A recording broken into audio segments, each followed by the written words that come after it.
My dear students, welcome to Jnanpith. তোমাদের সাথে আমি রামকৃষ্ণ দেব।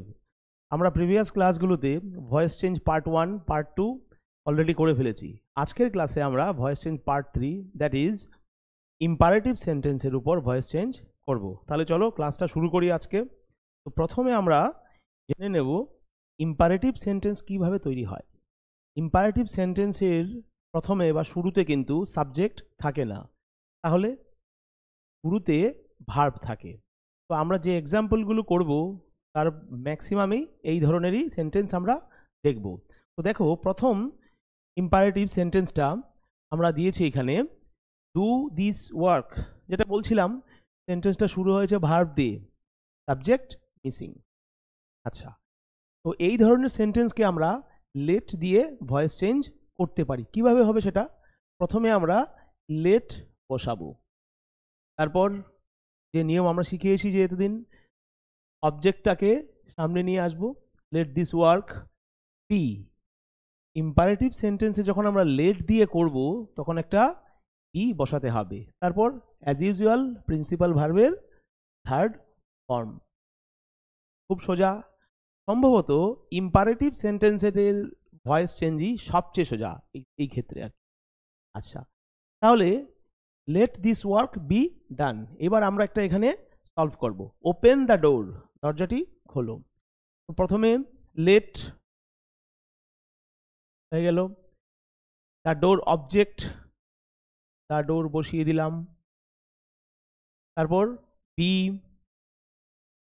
প্রিন্সিপাল ভার্বের থার্ড ফর্ম, ওপেন ছিল, ওপেনড হয়ে গেল, ব্যাস হয়ে গেল অ্যান্সার। তাহলে ওপেন দ্য ডোর, এই অ্যাক্টিভ ভয়েসের অ্যান্সার হচ্ছে let the door be opened. এইবার অনেক সময় দেখি আমরা অ্যাক্টিভ ভয়েসটাই লেট দিয়ে শুরু হয়েছে, সেই ক্ষেত্রে আমরা কি করব? সেই ক্ষেত্রেও মনে হয় আরও সোজা, ভাবার কোনো অবকাশই নেই এখানটায়, যে লেট অ্যাক্টিভ ভয়েসে আছে, প্যাসিভ ভয়েসেও প্রথমে লেট বসিয়ে দেব। আমার মনে হয় আরও সোজা হয়েছে বিষয়টা আর কি। এখন লেট আছে অ্যাক্টিভ ভয়েসে, প্যাসিভ ভয়েসে শুরু করব লেট দিয়ে, করলাম লেট। তারপর অবজেক্ট সাবজেক্টের সামনে চলে আসে, late a camera.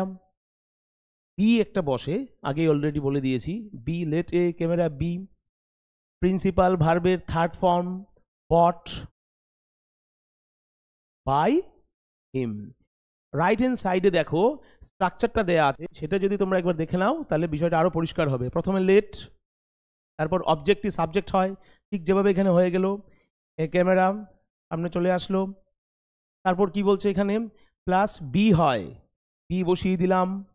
Next principal ভার্বের থার্ড ফর্ম, পাই ছিল, বট হয়ে গেল প্রিন্সিপাল ভার্বের থার্ড ফর্ম। লাস্টে কি, ব্যক্তিবাচক অবজেক্ট, যেটা এখানে আছে হিম। হিম সবার লাস্টে গিয়ে এখানে বসবে।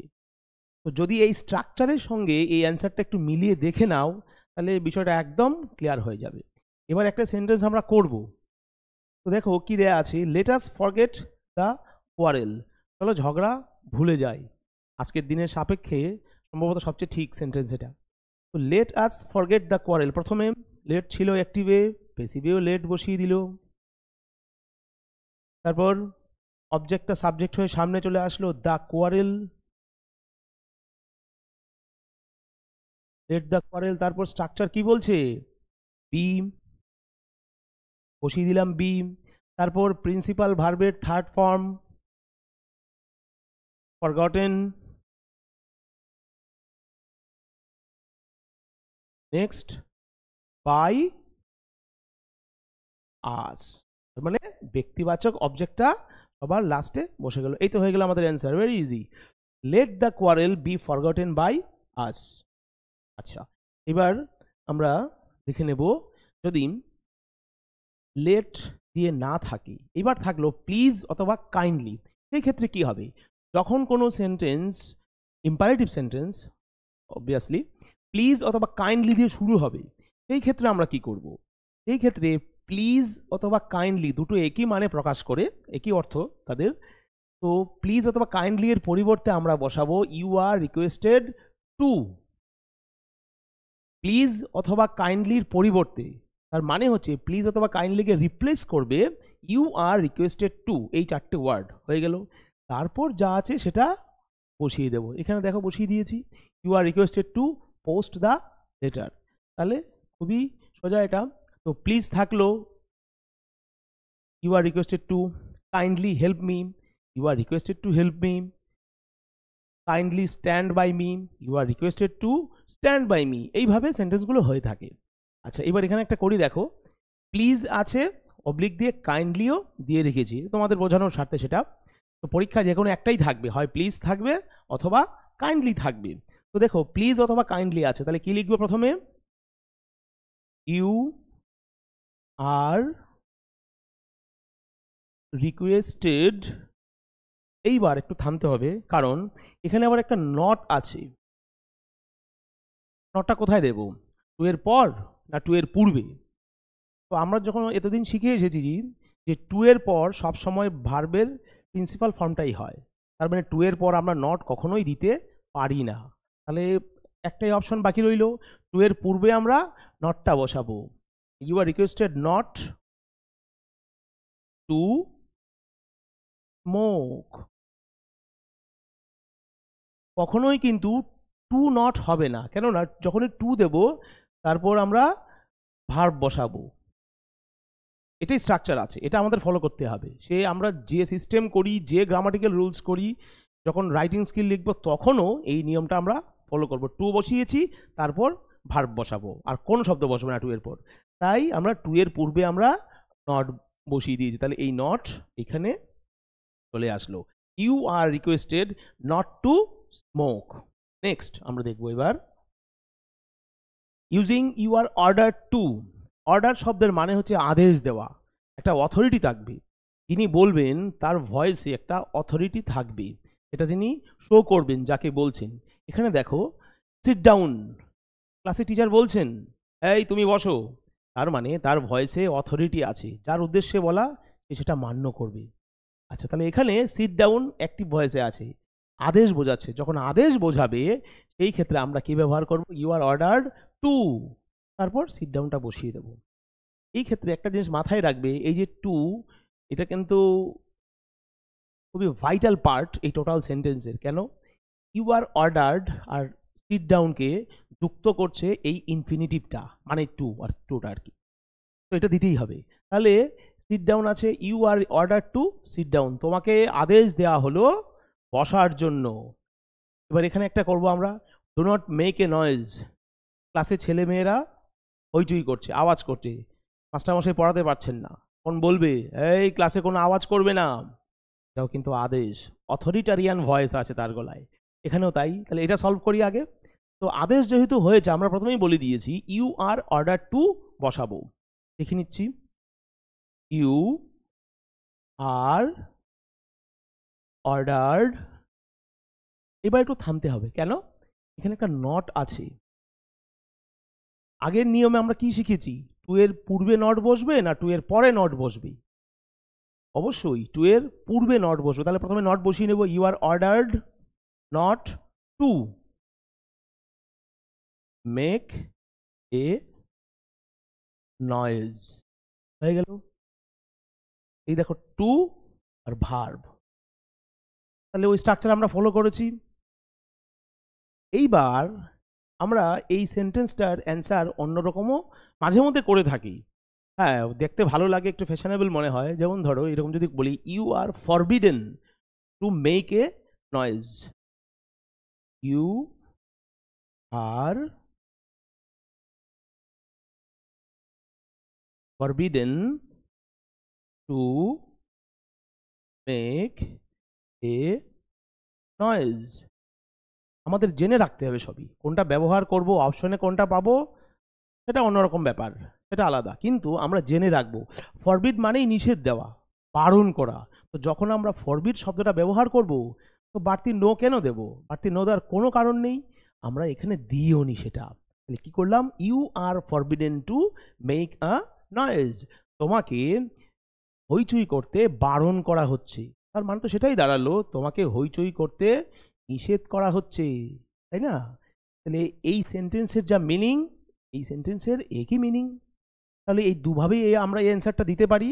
তো পরীক্ষায় অপশনে হয়তো এটা থাকবে অথবা এটা থাকবে, চয়েস ইজ ইয়ার্স। নেক্সট এবার দেখো, you are advised to. Advice শব্দটা যখনই আসে তার মানে আমরা বুঝতে পারছি এখানে উপদেশের কথা বলা হচ্ছে। তো দেখো, স্টাডি হার্ড, টিচার বলছেন স্টুডেন্টসকে ভালো করে পড়াশুনো করো। ভয়েসটা অথরিটারিয়ানও না, আবার রিকোয়েস্টও না, নর্মাল একটা উপদেশ দিচ্ছেন তার ভবিষ্যতের ভালোর জন্য আর কি।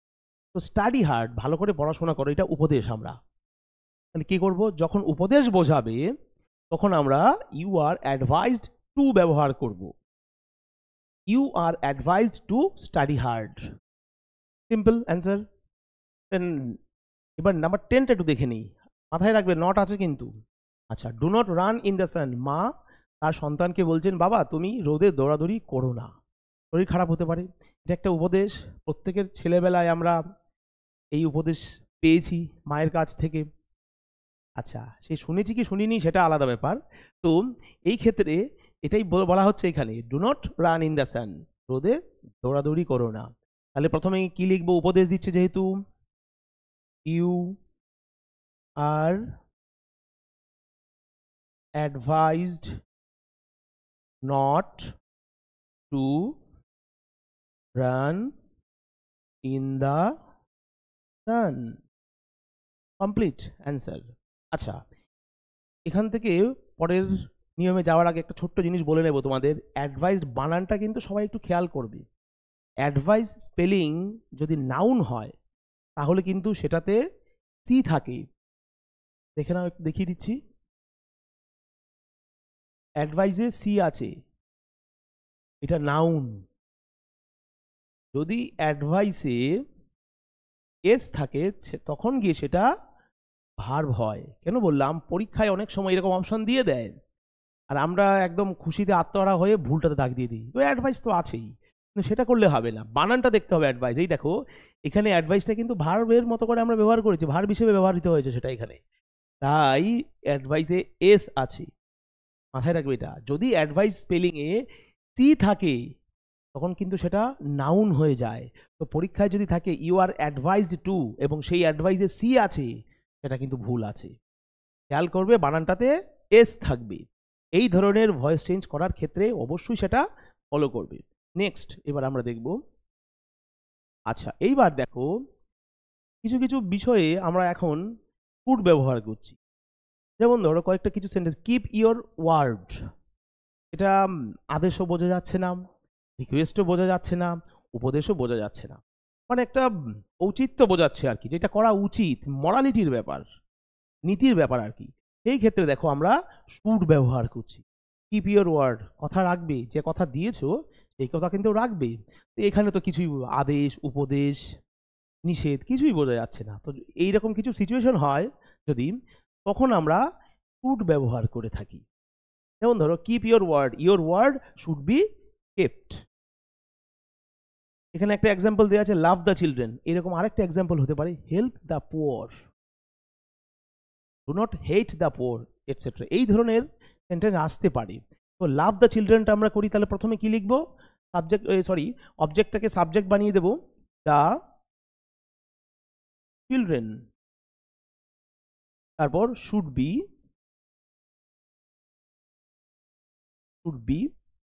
লাভড। Very simple answer. তাহলে এই ধরনের সেন্টেন্স তোমরা পরীক্ষায় পেতে পারো। তো আজকের এই ক্লাস এখানেই সমাপ্ত করব। যদি কারো কোনো প্রশ্ন থাকে আমাদের কমেন্ট সেকশনে এসে বলবে।